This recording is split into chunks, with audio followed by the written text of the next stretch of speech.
Namaste. Welcome to the Happy Jack Yoga Podcast. I'm Happy Jack, live from the Harvard Innovation Lab in Boston, Massachusetts, USA. And I'm here with the one and only. Happy Hanna, and I am in Bracebridge at the Happy Jack Yoga headquarters. Woohoo! Nice. Nice one. We figured out fireworks. If you can't see, we got fireworks flying. Um, Episode 25, quarter of a century, quarter of 100. That's pretty cool. Normally we don't say the episode number because that would be boring to say that at the start every time, but 25, that's another nice little milestone. And there's so much to celebrate. But we're here live with some beautiful souls. Everybody who's listening, thank you for listening. I listened to all of the recordings, Hanna. I've listened to all 24 so far. And it's so convenient, like walking to the grocery store or walking to class or whatever it happens to be, commuting and just listening. So I totally get our listeners out there because I'm a listener as well. I So, what's listen back. your rating? I give it 5 star. I think it's Nice. actually pretty good. You Thank know, you, Happy yeah, Jack, yeah. for your I would. generous contribution. I do.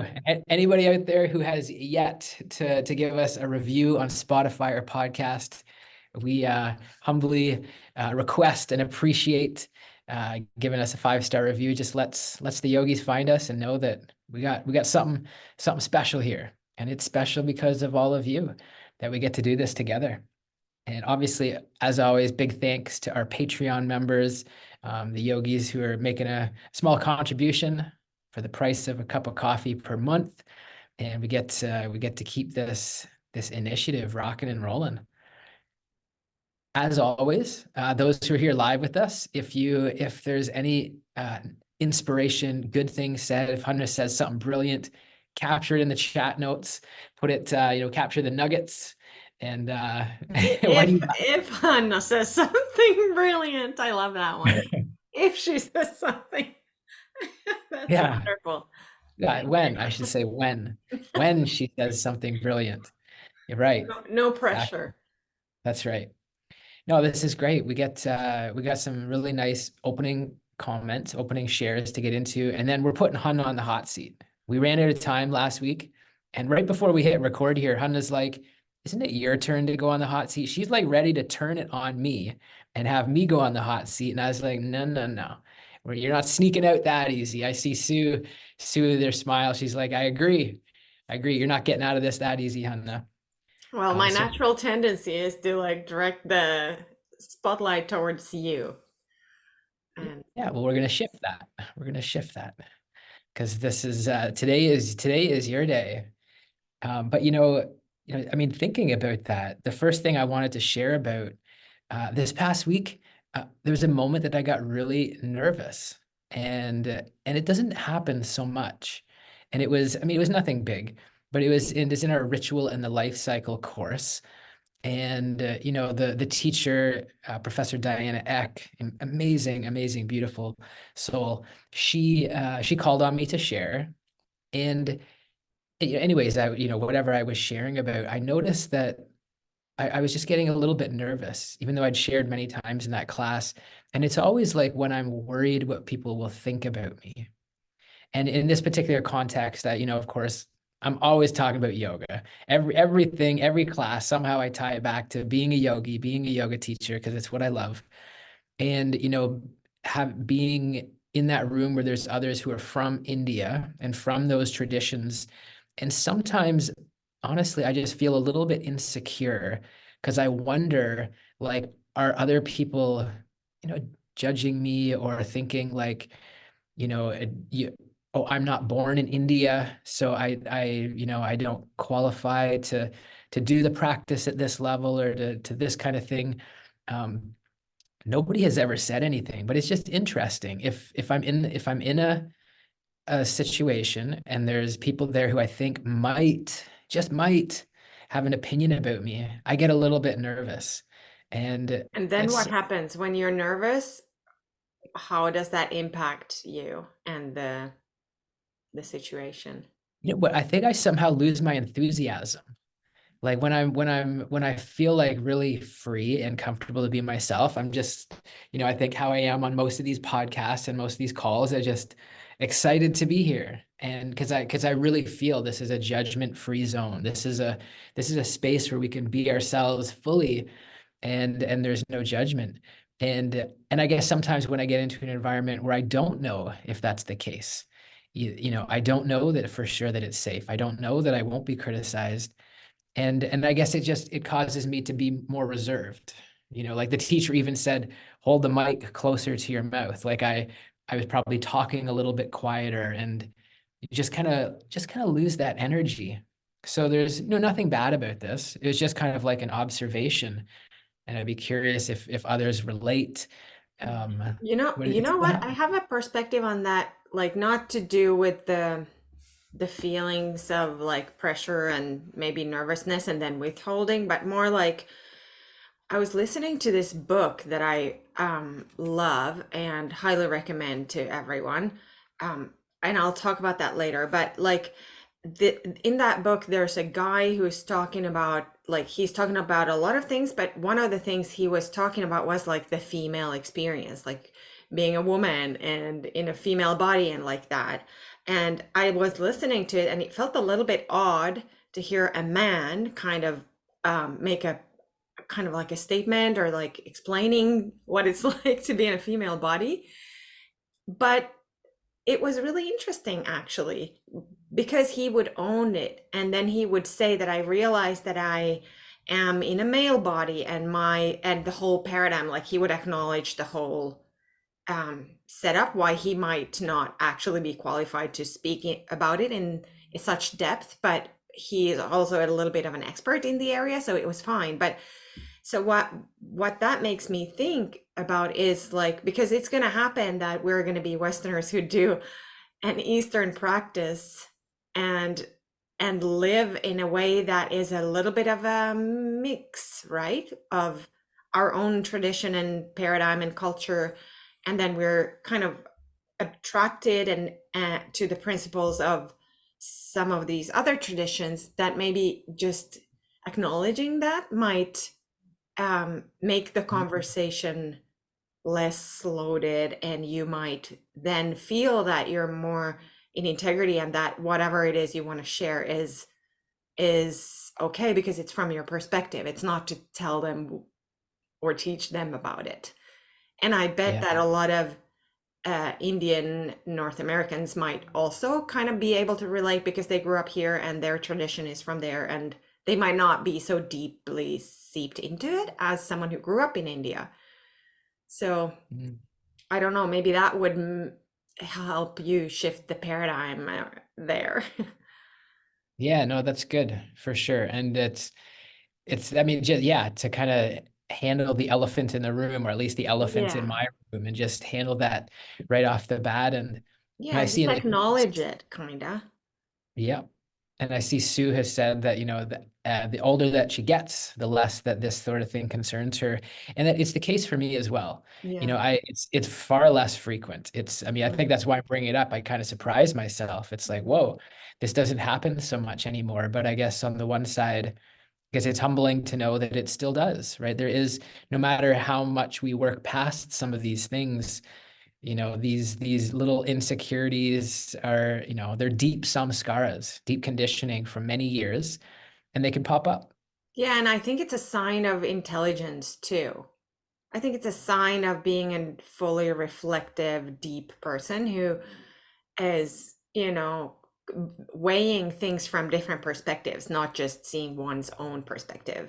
So even if it's not comfortable, and of course you want to be in your full self-expression ideally, and you mostly are, and all of us work towards that, but it's also not a bad thing to be a little bit sensitive. And then also, I think that's why we're drawn to these practices, because we need them. There's Mhm. something in it for us that is freeing and liberating and deep and transformational, not transactional, but transformational. Yeah, that's good. Hmm. I love it. So it's a great learning. And see, Danica wrote in the chat, what's the theme today? I don't, I think the theme is all over the place. No, we don't have these are just a few opening shares Mm. and kind of tied in with that, an area that I don't feel so attached or I don't feel so concerned, um, which feels really good is with my studies here at the Harvard Divinity School. I can't remember. I might have shared on a previous podcast, but I'm just going to share it again because it's just so present for me. But I really, and I don't mean this in any negative way, but I really don't care how I do. And in the first year of my studies here, I cared so much and I worked so hard and I got, the highest marks possible, got straight A's. And this year I'm getting like straight A minuses, which is still really good, but it's a level down. And I'm Let's see like, what happens next year. I know exactly. Year three, I'll be B plus, be a B plus yogi. And truthfully, I would be okay with that because actually all you need is a B plus average to not get kicked out. So so as long as I can maintain that. But no, really, like it's not like I'm slacking or not putting in an adequate effort. Like I still do all the readings and I participate as expected. I just I just not going to obsess about the academic writing and stuff, the things that I don't love so much, and focus more on the areas that I do love. So I'm still spending every waking moment doing something, but I'm doing more like reading stuff I'm interested in versus obsessing over getting the writing proper. So Yeah, that feels yeah. Like I think we can all see and sense that you are receiving so much from all the courses that you're taking. And that's also one of the things that we wanted to share here on the podcast and that I wanted to also hear about is all the things that you are learning and enjoying. So that's great. yeah, I'm happy that you take that pressure off from yourself. so good. Mm. Oh, it's like it changes everything. It's like, I mean, maybe some of you can relate. Like walking around, it felt like, and it was never anything wrong last year, but I just felt there was just always like a pressure, like and I wouldn't have even said it was negative, but it was just like, I don't know, just like always had to be on, always just couldn't waste a second. And now it's like I'm just more of doing what I want. And if I read books that are not required for my studies, but I read books in the evenings that I want to read and kind of, just finding a little balance. We all know that's important. Yeah, and then also the whole drive will be different when you do things that you enjoy rather than kind of like what's the difference then of between being there or being in, your previous job or some other setup where you kind of do things that other people tell you that you have to do Yeah, versus doing what you love. that's right. And continuing on the theme of spontaneity, which we've talked about in previous, recent episodes. I, again, my default was to resist the spontaneity, but one of my classmates, who's actually a student of Professor Edwin Bryant as well, her name's Joanne. She's 58. She's a grandma, and a yogi, a bhakti yogi, and so we're in the ritual and the life cycle class together. And on Thursdays, we have two classes. I think it's 12 and 3. And so in between, she's like, hey, you want to go grab lunch and chat about yoga. And so my first instinct is like, run. You're No, like, hell no. it's like I got stuff to do. Like, come on. And truthfully, this is not like the highest level pure yogic response, but I kind of I do the internal weighing the pros and the cons and conditional. It's like, okay, you know what? She's been practicing bhakti yoga for like 20 years.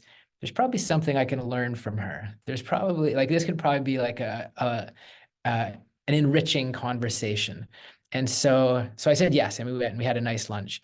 So on the one side, it's good, when we step out of our comfort zone and be spontaneous. On the other side, I still recognize I'm very much conditioned and things are conditional, right? Because it's like I had to weigh out like, oh, is there value in this conversation? Like if any of you were there, if Yada, Brandon, Sue, Cassandra, Danica, Saga, if you guys invited me for lunch, well, I know we're gonna have a meaningful conversation and I'd be in. But when, yeah, I mean, that evaluation is still there. Yeah. And you're sharing this because you're proud that you are spontaneous and you notice that it's a little bit of a transactional agreement that like your inside of you is happening. Why should I go? What if you wanted to be of service to her? Maybe she needed to not have lunch alone or Yeah, truthfully, and that kind of thing never crosses my mind. And that's where the selfish Jack that you know very well, Hanna, is rises. No, I mean, of course, if somebody reached out for help, I would help. But if that explicit request wasn't there, yeah, I don't know. I guess I share it just, one for the spontaneity to joke a bit about, but then at the same time to recognize like, yeah, I'm still not a pure yogi who's just you know doing everything of service to others, but I still taking care of my own needs. mm, And that's a real thing. And I think this is where it's a little bit delicate, a little bit tricky, because for some of us, some of you give so much of yourself. And so you need to practice saying no more.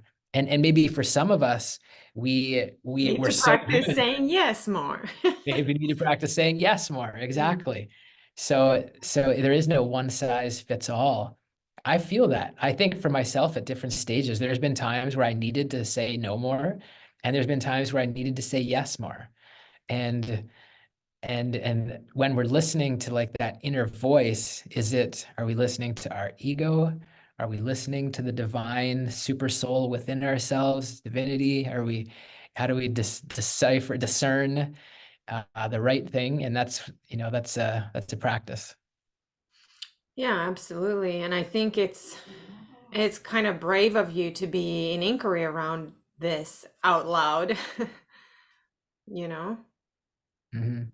because it's Yeah. you are highlighting some things that you might not be so proud of when it comes to your behaviors and choices. And Well, that's something. I feel like that's something. Sorry to interrupt. yeah, But you just really highlighted something there. I feel like that's something that I'm really seeking and striving to be.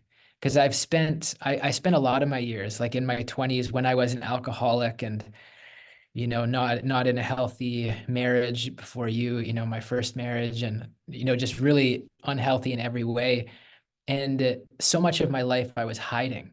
Like I was hiding infidelity from my wife, right? At the time, I was hiding uh, food that I was eating from family. I was hiding my drinking and drug intake from family and people in my life. Like that's how my life was. And I did that for some decades.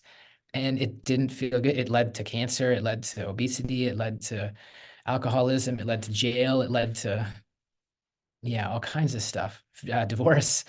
Um, and so I feel like now this yoga, not that it's the ultimate goal of yoga, but it's somehow, at least the stage that I'm at right now, it's like getting back to like accepting myself and loving myself. And I want to be such that not that every thought I have do I need to share with everybody, because I don't want to like overwhelm or confuse people, but I want to get to the point where every thought I think and every action I take, I would be comfortable with it being printed on the front cover of the New York Times or the Wall Street Journal.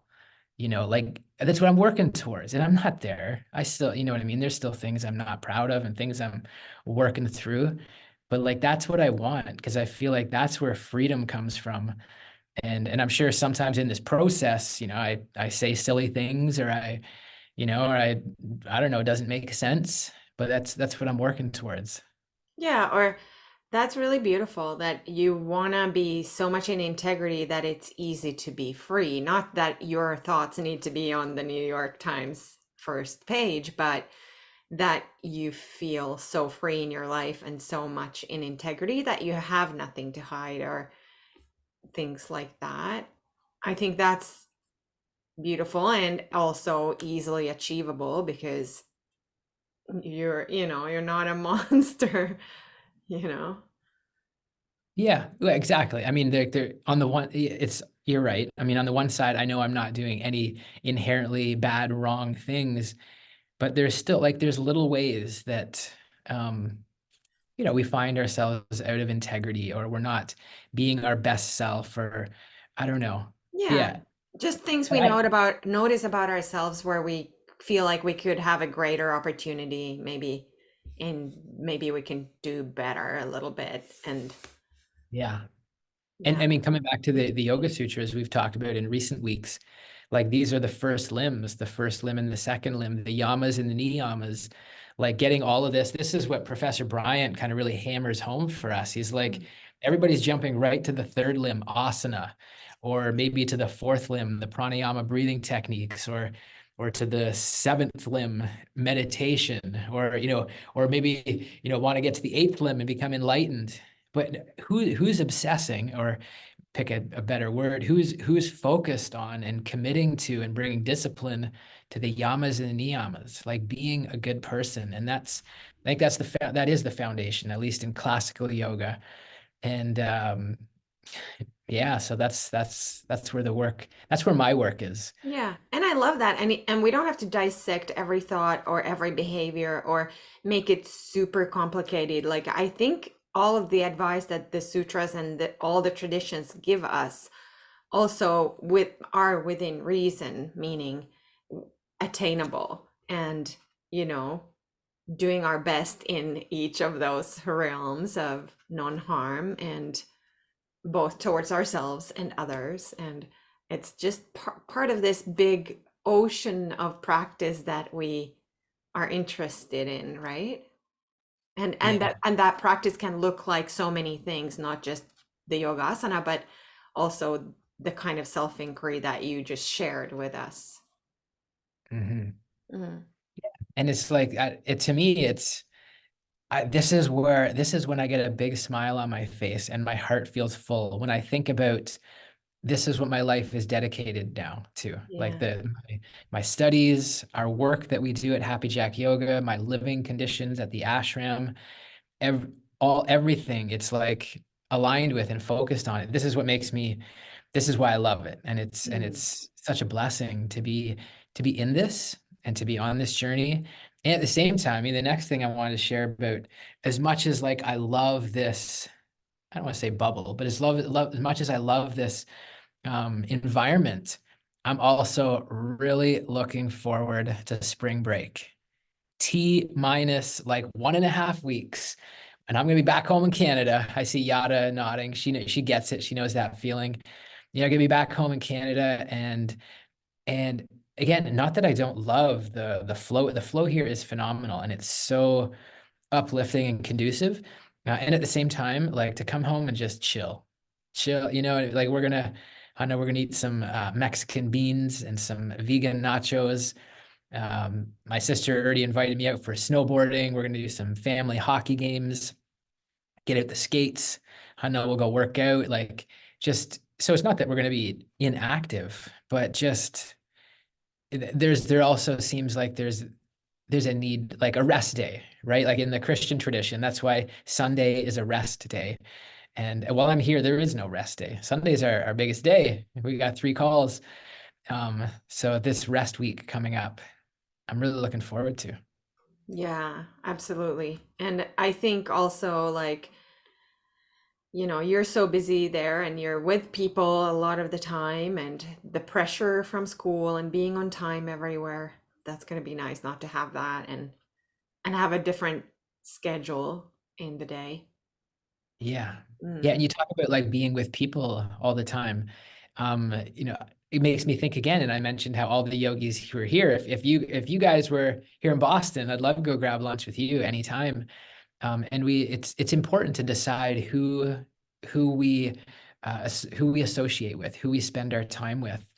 And funnily, when I'm at the ashram, and everybody's great there, but the one thing is everybody there has I think a little bit less. They aren't full-time students and have a full-time yoga business. They have a little bit more free time.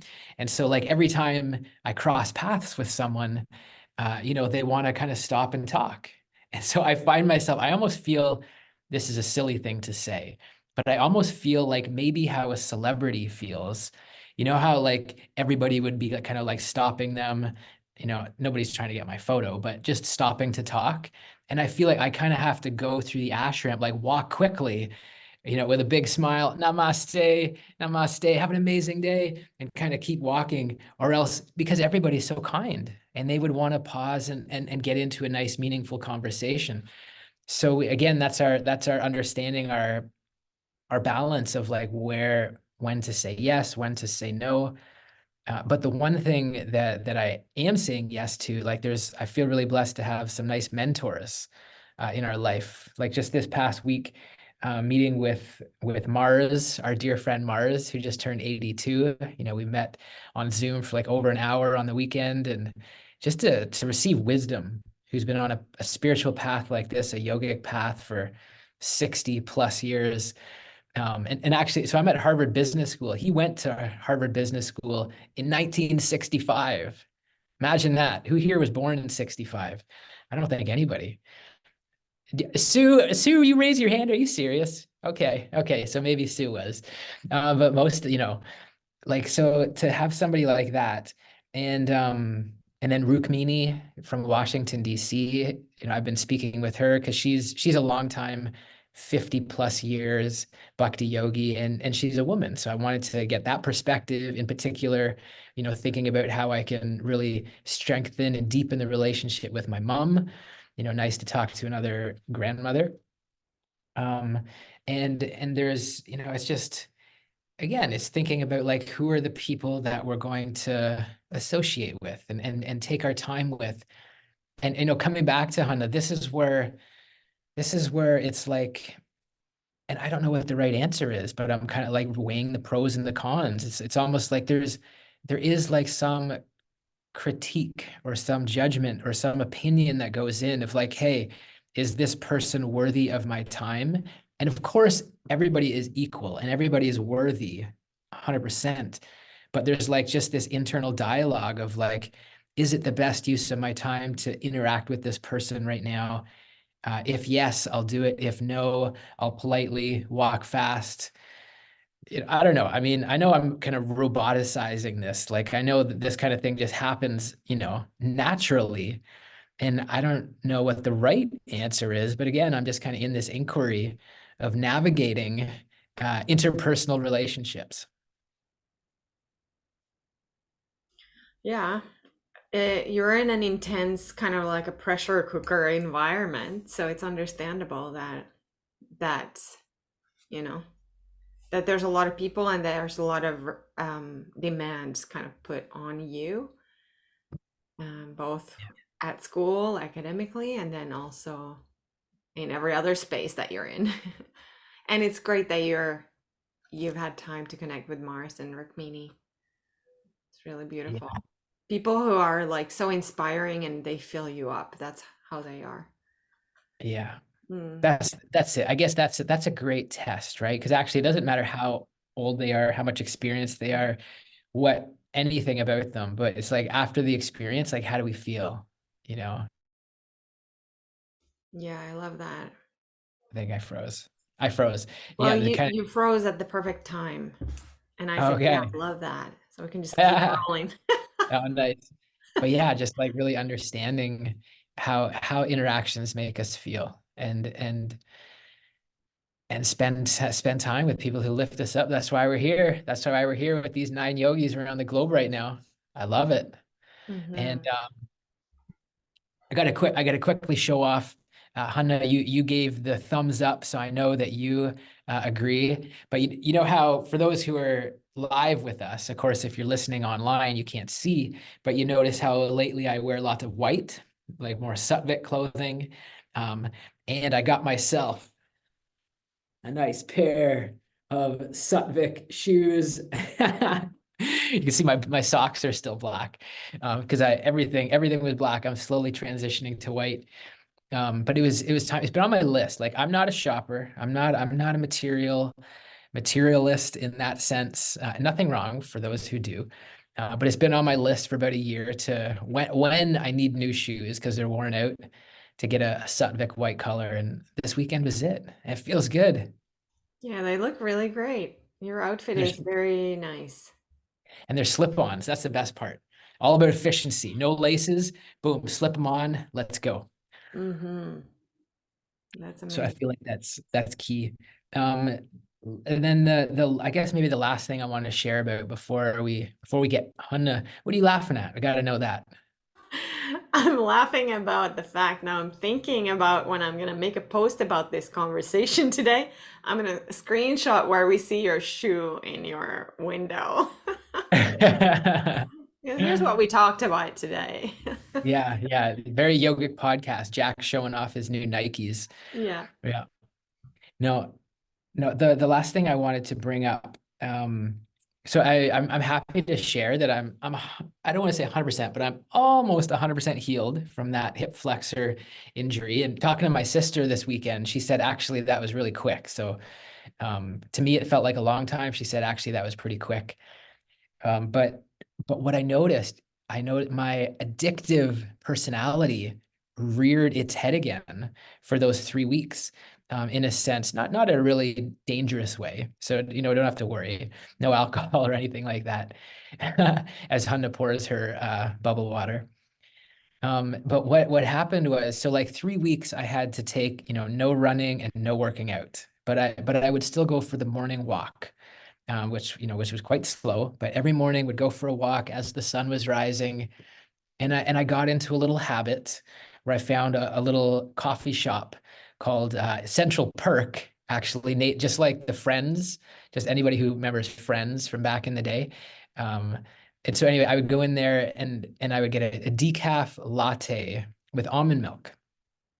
And which is, not inherently bad. It's decaf, no caffeine, no stimulant, almond milk, all this good stuff. But I noticed that I was doing it like regularly. And then it became a daily thing. And I somehow justified it. It's like, well, I'm not paying for the gym right now. So, I can pay $5 for a coffee, a decaf coffee. But you start adding that up. But forget about the price. Um, when it came time, when I decided, like, okay, I'm now back, I can start working out, I can start moving again. There was like a little bit of an internal like attachment to not wanting to give up that daily decaf latte. Like it's like cozy. And I know you get this, Hannah, because I mean, you enjoy these regularly, and you're okay with that. But what I noticed for myself, I'm okay with a decaf latte and with almond milk. There's nothing inherently wrong with that. What I don't love is the strong attachment that I had to it and how it was not easy to stop. And so it's just an awareness there. And it's like, how many other areas of my life am I doing things where actually I'm not in control? But were you in control? Did you go get it anyway or no? Well, on the day I decided, like I said, I'm gonna, because these 3 weeks. So once I said, Sunday, this is the last day, I stopped. But I just noticed that there was like kind of like when I gave up smoking 15 years ago, or when I gave up drinking, not that same level, but there was a little bit of I would like to keep it tastes good. It tastes good. It's cozy. It's warm on cold mornings. Like I want it. And there was like this desire of wanting it. So I mean, I was in control because I didn't, but I don't know. I mean, Mm. is this just a normal thing that I'm talking about? And I'm just Yeah, like, it's totally normal. Everybody wants something regularly, and it comes with having a body and a brain inside the body and a nervous system. So, yeah, I think we are all, in a way, if this is your definition of addiction, then we all are, I think, to whatever comforts we enjoy. And that doesn't mean that we can't be mindful around our choices and what energy it is that pulls us towards the comforts. I don't know that I would call them addictions, but just I the guess yeah. that's fair. I guess I was just thinking because I mean, the other thing that actually made it easy for me to stop having my sister, I think it was my sister, somebody told me that decaf coffee actually still has a little bit of caffeine. So it's not that, yeah, the auto is giving the thumbs up. Yeah. So it's not that it's caffeine free. It's just decaffeinated. It's got less, decreased caffeine. So I think that's where I started thinking like, hey, maybe there is, it's probably not as hard as giving up, regular coffee, but there was like that little bit of attachment.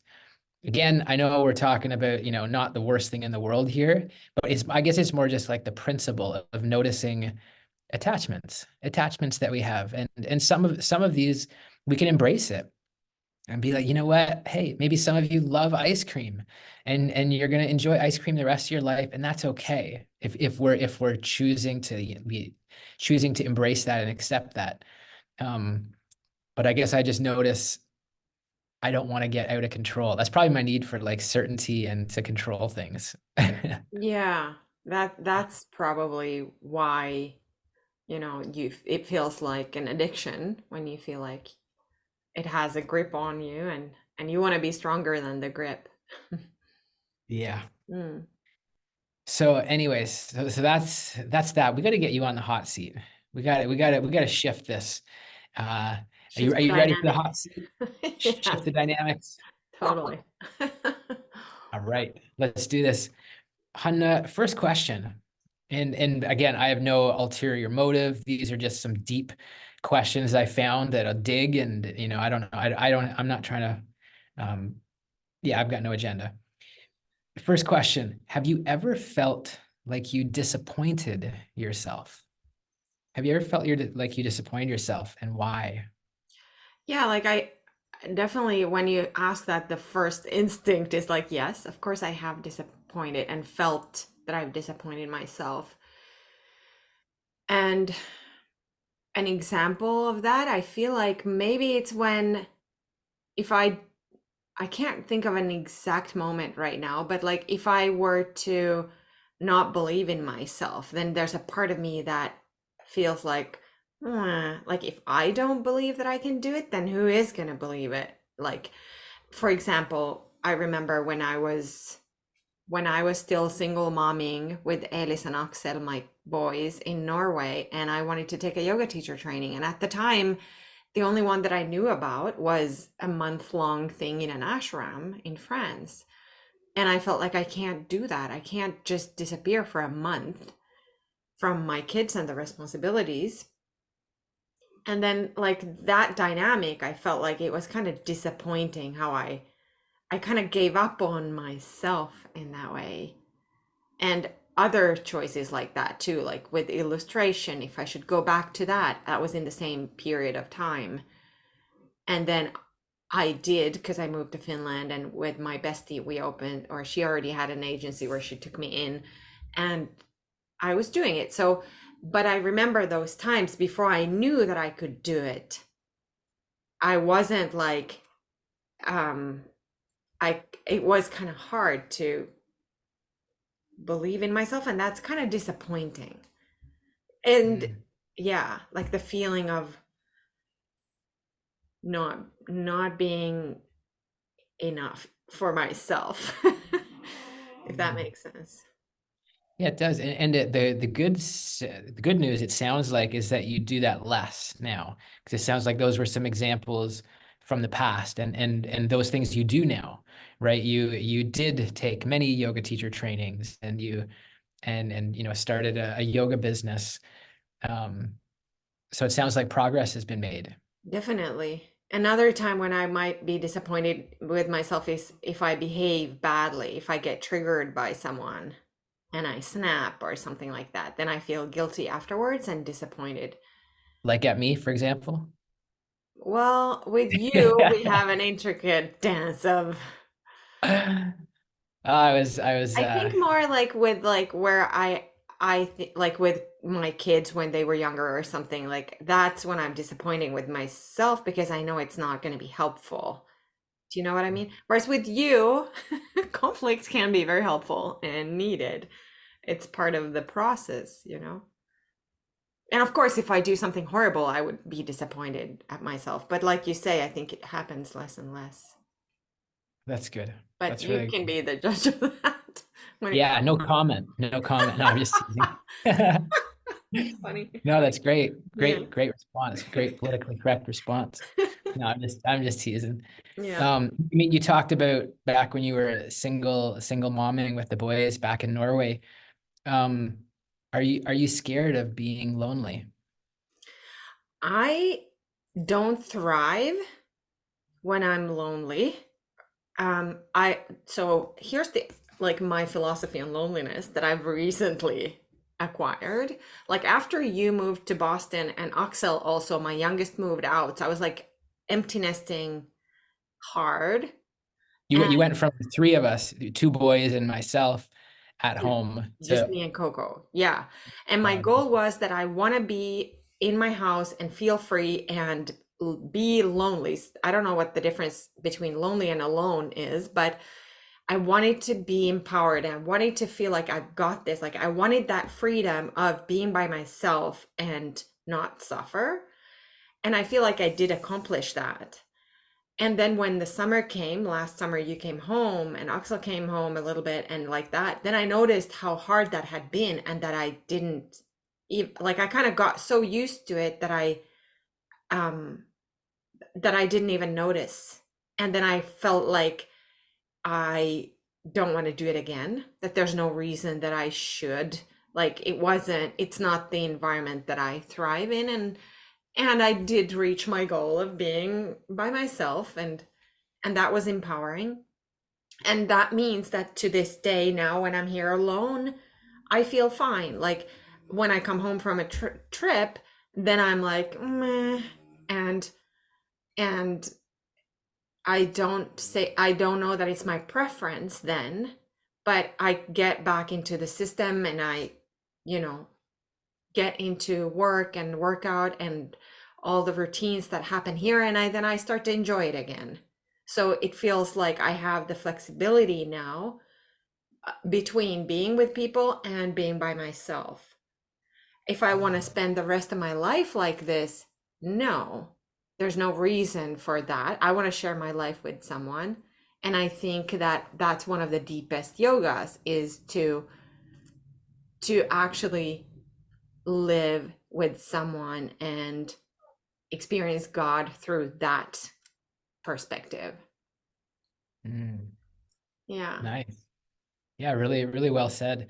And I mean, I think you answered it, but you kind of said, I don't know what the difference is between lonely and being alone and being feeling lonely. But I think you answered it because there is a difference because you can sometimes people can be with people and Yeah. still feel alone. And then there's other people kind of like myself who can be alone and not feel lonely at all. And I think obviously all of us need people in our lives. We need to find that balance. But I think you really explained that well. Um, have you settled? Have you settled for less in life? And if so, why? You know,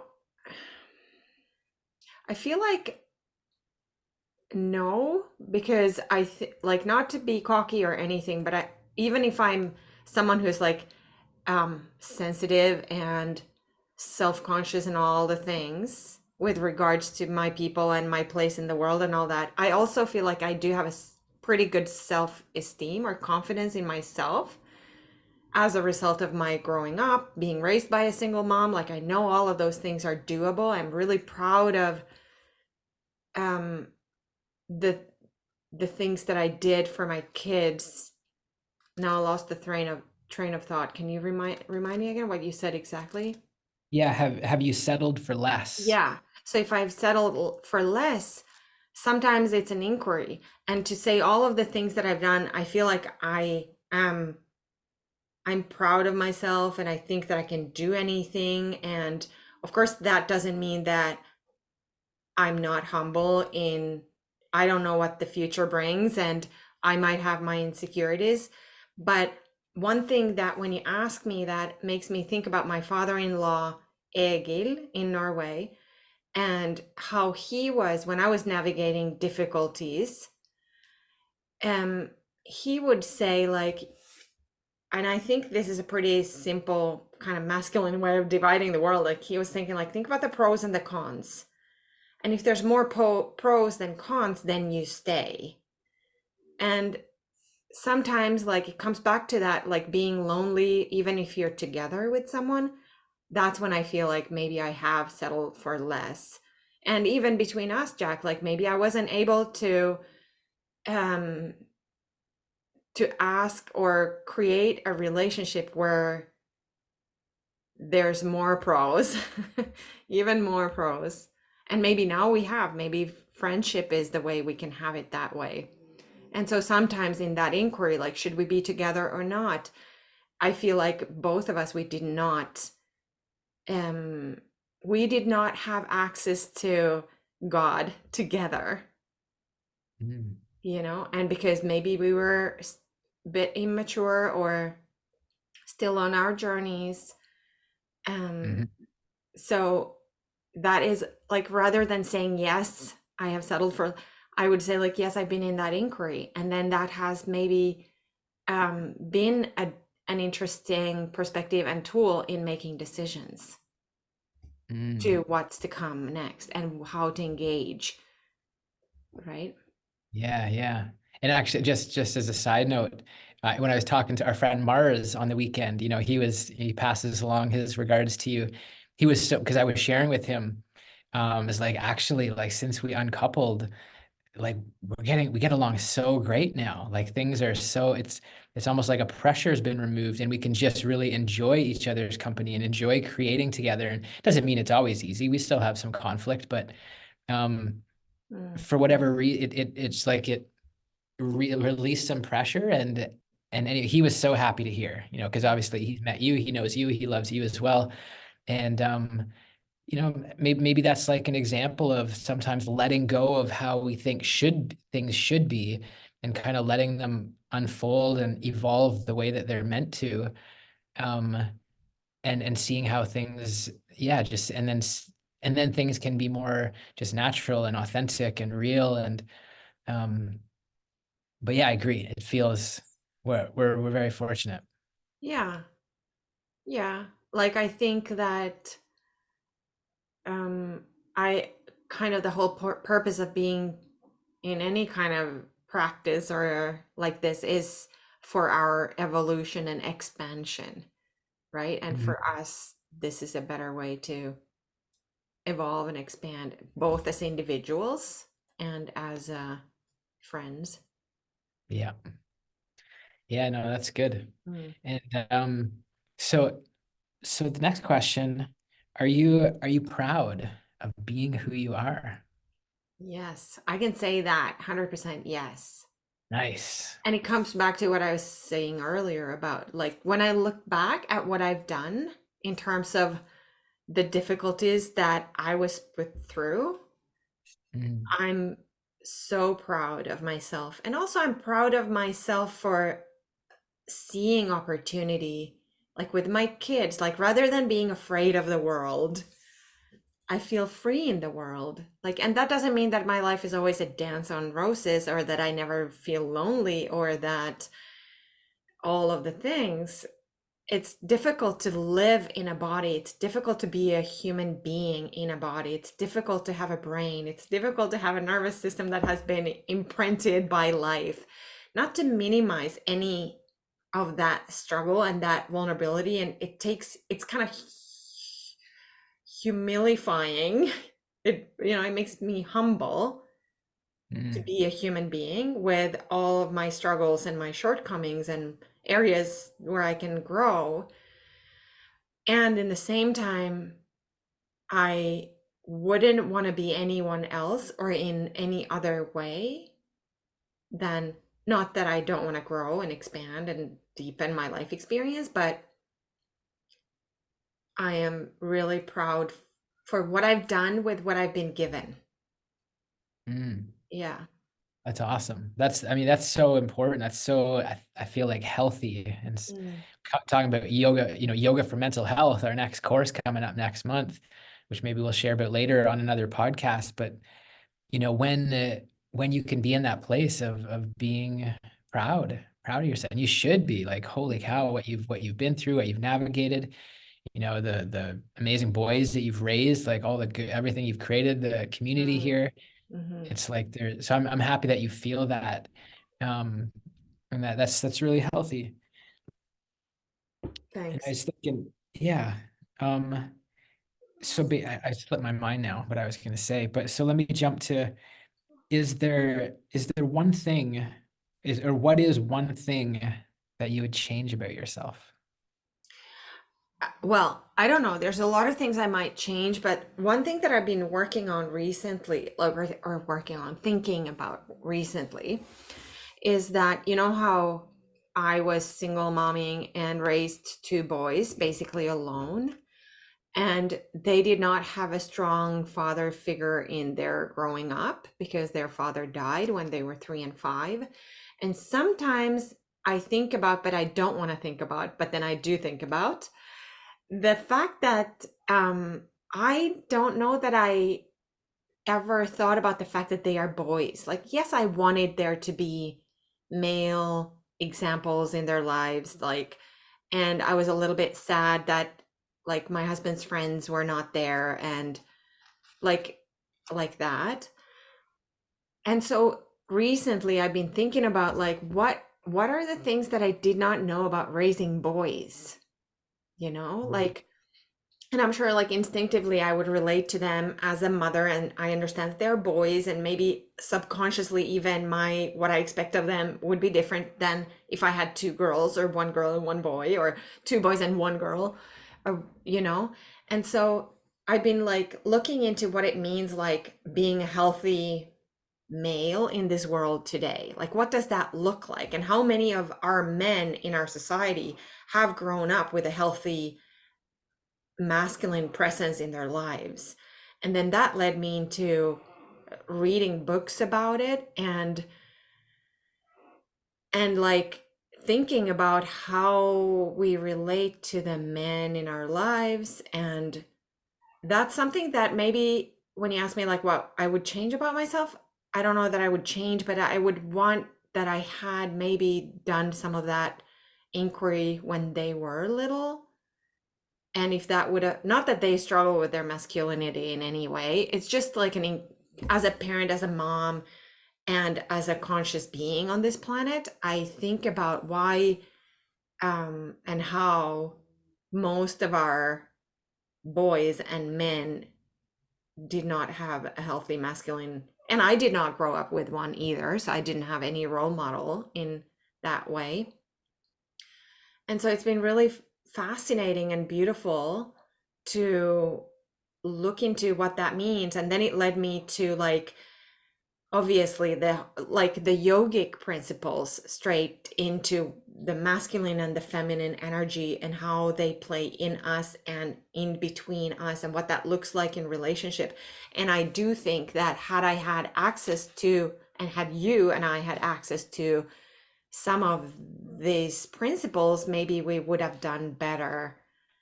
We did try some kind of solutions, but they didn't address the fundamental dynamics that the masculine and the feminine, what potential is there in actual real life experience in this lifetime, in this body, in with this consciousness, with like all of that.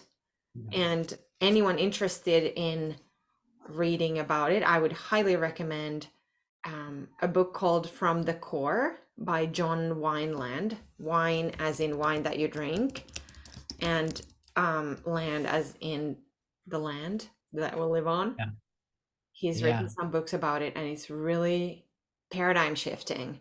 Anyone who's in a relationship, and this book, for example, was really written for men, I think, but it's so healthy to um, maybe put ourselves in a context that we do not belong. Like maybe rather than doing like women's circles, which I also want to do, and I think it's my habitat and my home, but to visit the paradigm from a masculine perspective informs me and my future relationships in Mhm. in how to understand more about these dynamics and how they impact us.